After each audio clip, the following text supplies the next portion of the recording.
एवढ्या खालच्या दर्जाला जाऊन तुम्ही जर राजकारण करत असाल, जाती आणि धर्मात भांडणं लावत असाल, तर याचा अर्थ तुम्ही सेफ नाही, भाजप सेफ नाही, एकनाथ शिंदे आणि अजित पवार सेफ नाहीत.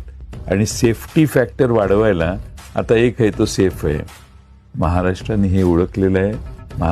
मी महाराष्ट्रातल्या हिंदूंचे आभार मानेन आणि अल्पसंख्याकांचे आभार मानेन की त्यांनी हे जे आमदार फिरत होते भाजपचे, एक महाराष्ट्रभर मोर्चे काढत होते, त्यांच्या कुठल्याही भाषेला कुणीही प्रतिसाद दिला नाही. हिंदूंनी ना दिला ना अल्पसंख्याकांनी दिला.